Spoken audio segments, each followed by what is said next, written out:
Hey folks, welcome back to Pokemon White version 2. In the last episode, we went to the Virbank complex and found ourselves our second real team member, Growlithe, otherwise nicknamed Pietro.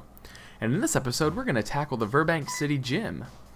If you remember, in the last episode, we met a young girl who was yelling at her dad because he wanted to go be a movie star. Well, that girl happened to be Roxy, the gym leader of Virbank City. What type of Pokemon does Roxy use? Well, you're just going to have to pay attention and find out. One interesting thing about her gym is it's a rock and roll studio.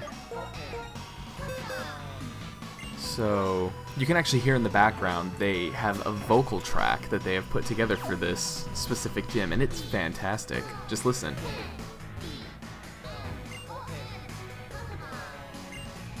And what happens is you battle her goons.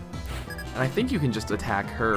God, I keep saying attack. You can battle the gym leader right off the bat, but it's really nice to attack the goons because you get to see kind of a strategy that this gym uses, which is poison you really, really bad. And so we're just going to, be using Growlithe a lot because Growlithe is the new team member, and one of Roxy's Pokemon in particular is something Growlithe could really do well against, and I want him to be as experienced as possible. That kind of sucks though, because Muck just disabled his only attacking move. I don't quite know why I didn't give Growlithe return. I really should have at this point in the game, but I didn't, and Growlithe has just suffered from poison. One of Grimer's many techniques in this generation is that it will use poison gas to attempt to poison you and whittle your health down. So, yeah, unnecessary critical hit there. Definitely knocked us really low on health, so we're going to switch out, bring Orion in. We only have a small amount of experience left before we level up on Growlithe anyway, so this will be helpful. Orion's still not evolving yet. Hopefully he will be evolving within the... Well, at this point in the game, I was thinking to myself, oh, maybe he'll evolve in the next couple episodes. Episode 17 or 16. Let's go with episode 16. Expect him to evolve. Mark your calendar, episode 16. Orion will finally evolve. It takes a little while. That's 10 episodes from now. He'll evolve. Spoiler alert. This guy's next Pokemon is a Coughing. Coughing being a very bulky physical defender, kind of good special defender, but definitely a bulky wall. So you could see there, I got a workup in, hopefully trying to raise my attack and using return. But even with all that put together, I still am just barely hurting this thing. So, just gonna keep returning and keep doing our typical strategy of hit it, hit it, hit it, hit it, hit it until it goes down. At this point in the game, you're not really supposed to have much strategy unless you've, got a Leech Seed, Sleep, Stun combo team or something crazy like that. Which you could. All things considered, you could easily have raised a Sunkern. We're going to now quickly heal up Growlithe because I really want him to get more experience.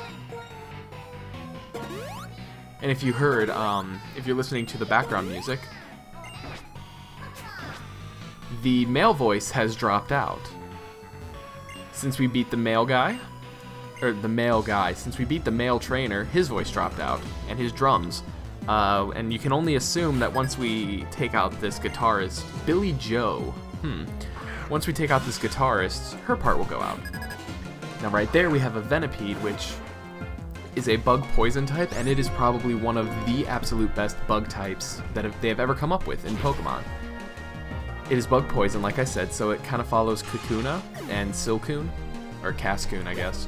But they are some of the best bug types. They evolve very, very late. For some reason, they finally have a bug type that evolves extremely late. But once Venipede evolves, it becomes, second stage is increasingly defensive, like all Cocoons. And its third stage is a beast. We won't be seeing them for a while, but it is just a beast. They're fast, they're powerful, they like to cause status inflictions.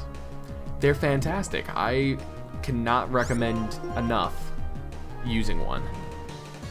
Like, you would love having Venipede and its family on your team, I think. So, right now, we're going to quickly run back to the Pokemon Center, heal up our party, and after making some final preparations off screen, we're going to take on Roxy. And that was a very quick off-screen preparation. Oh, you can kind of hear the background gym music now.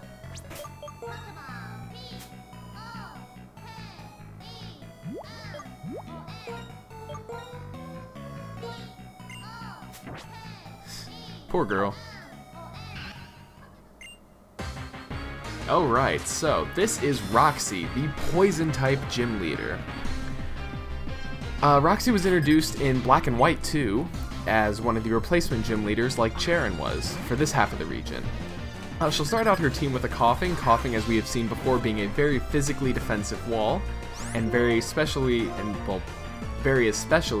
good at causing status inflictions, but they don't have as good a special defense, so Growlithe Ember, coupled with the potential to burn, is one of our best offensive weapons right here. Like, see, that did a huge chunk, and they're a 2-level difference. However, as I have stated before, one thing to watch out for is Coughing's Poison Gas attack. And, ooh, we did get a burn there. And it's Assurance. Assurance is an attack that is definitely going to hit you no matter what. I don't think you should have a Psychic type or a Ghost type at this point. But it is Dark type, so it is... it does hurt those guys pretty bad. And our second Pokemon is a Whirlipede. Whirlipede being Venipede's second evolution, so you can expect that this isn't going to be easy.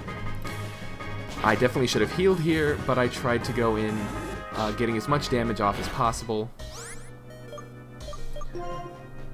And here's where I heal, you know, finally. But Ember took about a third of its health down, so we can expect that to be very beneficial as an attack. It keeps using Pursuit being an attack that if I were to switch out, it would cause double damage, but I'm not going to switch out. And there's Burn again. This has just been a very excellent job for Growlithe. Venoshock can be potentially dangerous. And she Super Potioned right there because we didn't quite kill it fast enough. But Venoshock is actually a move that we'll learn about in a couple of seconds, but it's a move that does more damage if the foe is poisoned. So couple that with a really good poison type move like Toxic, and you'll be doing heavy damage every chance you can. Ooh, and Growlithe holds on there with just a sliver of health.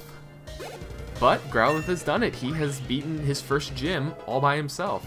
So I believe Growlithe is a good addition to our team. Pats on the back to me. And with that, the music in the gym is gone. And Roxy kind of beats herself up, but we get our second badge. The really awesome looking, I believe it's Toxic badge? I can't remember off the top of my head. But, 2 down. Yep, Toxic badge, okay. And now, apparently, Pokemon level 30 will obey us. I don't think I've ever had a problem with that. And she gives us TM9 Venoshock, which is the move I was explaining a couple seconds ago.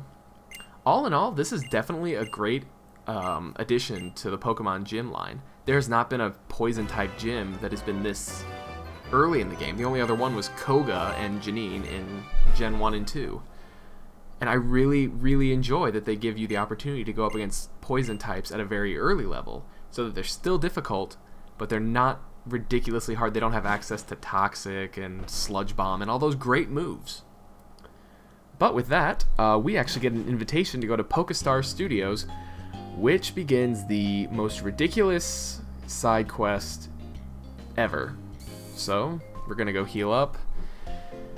And much against my better judgment, I really would have rather not recorded this and shown it, but